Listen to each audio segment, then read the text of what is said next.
안녕하세요, 정리왕입니다. 오늘은 냉장고 정리 시원하게 알려드리도록 하겠습니다. 자, 첫 번째, 냉장고는 보통 이렇게 서랍으로 이루어져 있죠. 제일 아래 칸에는 무거운 걸 두면 좋습니다. 무거운 거 어떤 거? 장류, 장아찌, 요즘 같은 계절에는 수박도 있을 수 있죠. 그런 무거운 것들을 제일 아래 칸에 두시면 좋고요. 그리고 중간 칸에는 손이 닿기 편한 곳이니까 자주 먹는 반찬류라든지 아니면 우리 아이들이 먹어야 되는 음료수라든지 그런 것들을 두시면 좋겠습니다. 그리고 가장 윗칸에는요, 신선도가 좋아야 되는 것들을 두면 좋은데요, 내일 꼭 먹어야 되는 거, 뭐 김밥 재료를 샀어. 그런데 이 위에 두면 사실은 눈에도 띄기 쉽고 그때그때 빨리 소비할 수 있기 때문에 다른 어느 칸보다는 가장 윗칸에 두시면 제일 적합합니다. 대표님! 네. 질문이 있는데요. 그럼 중간 칸에 음료수 같은 거 넣어도 된다고 하셨잖아요. 네네. 여름이라서 집에 음료수가 엄청 많은데 보관하면 좋을까요? 자, 저희 집도 사실 음료수를 되게 많이 있어서 문칸에 두는데, 그러기보다는 요즘에는 창칸에 선반에 두기도 하거든요. 그죠? 근데 살펴보면 예를 들면 치킨을 시켰어. 콜라가 따라왔는데 그 콜라를 나는 먹지 않았어. 그걸 당연히 그냥 냉장고에 넣습니다. 왜? 먹는 거니까, 식음료니까.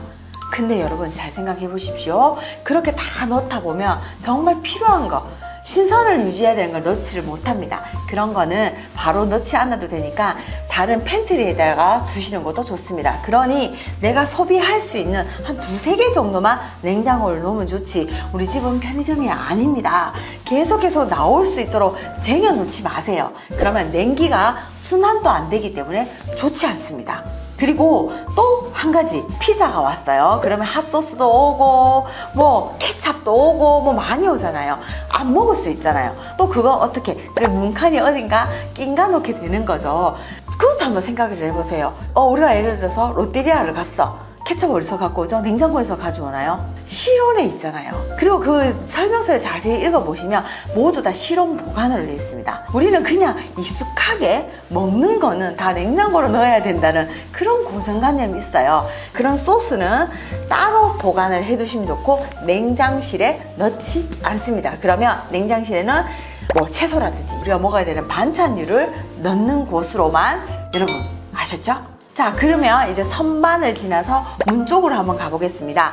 보통 우리가 아이들이 어릴 때는 의약품이랑 그리고 건강식품을 같이 넣게 되는데, 같은 약이라도 같은 약이 아니에요. 의약품은 의약품끼리, 건강식품은 따로 보관을 하셔야지 내가 찾을 때 그때 바로 찾을 수가 있고, 또 아무래도 약은요, 여러분 어떠한 성분이 있어요. 그게 안 나온다고 할 수가 없는 거죠. 주변에 영향을 미칩니다. 그러니 따로 보관해 주시면 좋겠습니다. 근데 마요네즈는 여러분 냉장고 보관하는 거 아닙니다. 마요네즈는 실온에 보관하는 게 맞고요. 자, 이것도 고정관념이죠. 먹는 거다 싶으니까 다 상하지 않으려고 넣는데, 냉장 보관하는 것보다는 실온이 좋고요. 자, 이 이외에 케찹이라든지 이런 것들을 보관할 때는 흔들리거든요. 칸이 넓기 때문에 이렇게 소스를 넣으면 흔들릴 때 좋은 방법은, 첫 번째, 우유팩을 잘라서 놓으면 웬만한 소스는 다 들어가기 때문에 보통 이게 흘러나올 수도 있고 깨끗하게 사용하기가 힘들기 때문에 그때 우유팩을 바꿔주시는 것도 괜찮습니다. 그리고 두 번째, 칸막이를 이용하는 것도 좋아요. 이렇게 용기가 아니라 칸막이로 이루어진 거면 조절이 가능하기 때문에 괜찮습니다. 그리고 집에 분명히 밀폐 용기 있잖아요. 그런 것들을 보면 상처가 많이 나면 음식물이 많이 배이기도 하고 냄새가 빠지지도 않거든요. 그런 것들은 버리기 전에 이렇게 한 번 더 활용을 하시는 것도 좋은 방법입니다. 깨끗하게 해서 장비빨 이용해서 하는 것도 괜찮고, 그 전에 있는 걸 먼저 활용해 보시는 것도 좋은 방법입니다. 냉장실에 이제 서랍으로 들어가 보겠습니다. 서랍 앞에 보면 그림이 그려져 있죠. 야채가 그려져 있고 과일이 그려져 있습니다. 그게 적합한 곳으로 만들어 놨기 때문에, 기술을 더 했기 때문에 그곳에 넣어 주시면 되는데요. 과일은 한꺼번에 한 봉지에 넣기보다는 두세 개씩 소분을 해주세요. 왜? 자, 이제 귤이에요, 여러분. 한 개가 썩어가요. 그러면 그게 옆에 있는 친구들한테도 옮겨가거든요. 그래서 전체가 빨리 상하기 때문에 소분을 하시면 제일 좋습니다. 야채도 똑같습니다. 자, 그러면 냉동실로 가보도록 하겠습니다. 냉동실은 소분이 가장 중요합니다. 아무래도 오래 두고 먹으려고 냉동하는 거기 때문에 소분을 해주시면 좋은데요. 예를 들면 이렇게 멸치 같은 거는 박스로 사잖아요. 박스를 그대로 두시는 분들 꽤 많더라고요. 그렇게 하지 마시고요. 소분해서 어디에? 용기보다는 지퍼백에 두시면 제일 좋습니다. 내가 먹은 걸 금방금방 확인할 수 있고 줄어들으니까 여유 공간이 생깁니다. 용기보다는 지퍼백에 하시면 좋고요. 지퍼백에 매직으로 꼭 써주세요. 냉동실에 들어갔다고 해서 기한이 1년짜리가 3년이 되는 거 아닙니다, 여러분. 냉동 보관하는 것 뿐이니까 기한을 지켜주시면 좋겠습니다. 근데요, 저도 대표님이 지난번에 그렇게 라벨링 하라고 하셔가지고 네. 냉동실 보관할 때 한번 써봤는데 네임펜이 잘 안 들더라고요. 아, 뭐 그럴 때 대체할 수 있는 방법이 있나요?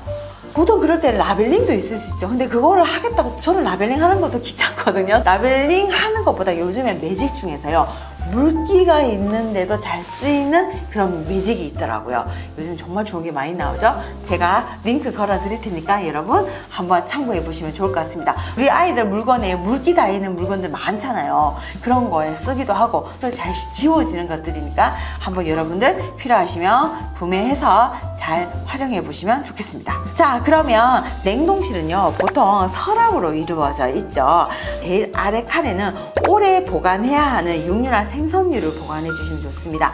차가운 공기는 아래로 내려갑니다. 그렇기 때문에 제일 아래 칸에는 이 신선도가 유지돼야 되는 거, 고기, 생선, 그런 것들은 가장 밑에 두시면 좋습니다. 그리고 두 번째 칸에는 다진 마늘, 파, 마늘, 요즘에는 대량으로 사서 냉동해서 많이 먹기도 하잖아요. 그런 것들을 두시면 되겠고요.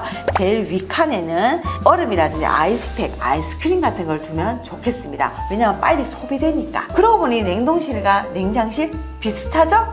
무겁거나 오래 보관해야 되는 거는 가장 아래, 두 번째에는 자주자주 쓰이는 것들, 그리고 가장 위 칸에는 소비가 빨라야 되는 것들을 두시면 좋겠습니다. 어렵지 않죠? 대표님, 네. 그럼 저희 집에 막 엽떡 먹고 남은 통, 본죽 먹고 남은 통 이런 거 있는데 이런 거 냉장고에 활용할 수는 없을까요? 여러분, 일회용기를 자꾸 창의성을 발휘해서 활용하려고 하지 마세요.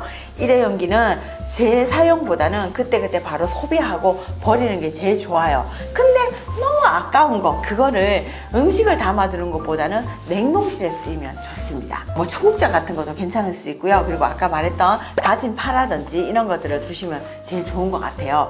용기는 일부러 사지 마시고요. 버릴 용기를 가지는데 쓰셨으면 좋겠습니다. 오, 라임 재지. 그럼 여러분, 그리고 마지막으로 용기를 사야 된다면, 특히 냉장실에 바구니 같은 걸 있으면 분류가 쉽게 되기 때문에 좋아요. 그럴 때는 제일 중요한 거, 냉기가 흘러야 된다 했잖아요. 구멍이 뚫린 게 제일 좋습니다. 그래야 냉기가 들어가서 우리의 식품을 안전하고 오래 유지시켜 주니까요. 그러면 오늘 냉장고 정리 마치도록 하겠습니다. 궁금하신 사항 아래 댓글에 써주시면 영상으로 또 담아보도록 하겠습니다. 그럼 여러분,